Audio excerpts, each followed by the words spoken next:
The war on drugs in Colombia. Well, as a brief history between the two, Colombia was trying to gain independence. As we know, in the early 19th century, there was a U.S. mission established in Colombia. The relationship was overall good in the beginning, but sooner, as time went on, the United States started to take advantage of this. They tricked Colombia in some ways, like obtaining control over the Panama Canal, which was in the early 1900s. This is kind of ridiculous. They worst relations with the Monroe Doctrine. Then they established the first treaty for peace, amity, navigation, and commerce. Then they had the 1,000 Years' War in Colombia, and then they obtained the Panama Canal from them, and Panama separates from Colombia. And then they're happy again. I was reading in some newspapers that the Colombians were happy because Roosevelt announced a good neighbor policy, and this improves relations with them. Well, this is a very brief history. I'm not going to talk too much about this because of the 10-minute limit.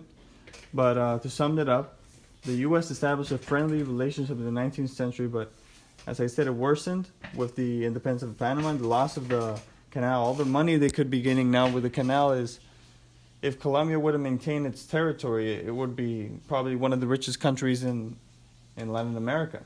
But since Panama, well, you know what happened? So, ever since they maintained a powerful influence in Colombia. So the main topic of this is the war on drugs the United States is doing with Colombia. Well, the first sight of the war on drugs, the first time it was said publicly was by President Nixon in 1971, when he declared formally the drugs as #1 priority right now. To public enemy #1, that was his words. But the media focused on the war on drugs when he said that. Later on in 1973, the DA was created to further mitigate the problem.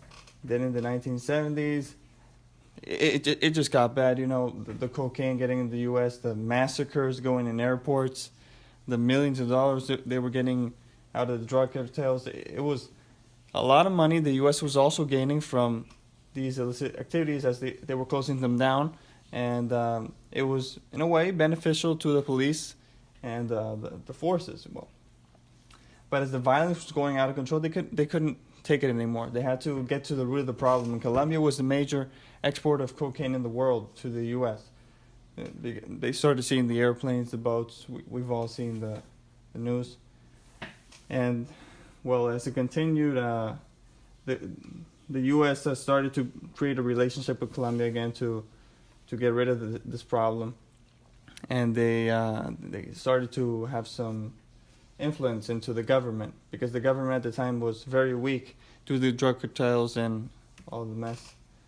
So this is a very short summary of what happened. The U.S. negotiated with the government of Colombia to provide aid for the destruction of the cartels, but as the government obviously didn't want to say, hey, yeah, sure, come on in, because they're not used to, they don't like the U.S. getting in their country, as they have had a bad history with them in the past. They're never really sure when we're working with them. They don't know if they're going to take advantage or not. The U.S. is very sneaky in that approach to Latin American countries, as we studied. And so they agreed, because the situation was getting out of control. They would actually need, it would be good to get help of one of the strongest countries in the world in this. So they sent military troops in Colombia in order to combat the thousands of narcos taking over the country. And as it reached the 90s, Colombia agreed to allow the U.S. to continue providing aid, as the problem was almost gone. Well, the U.S. currently has a really strong presence. I'm going to talk about that here. So as the U.S.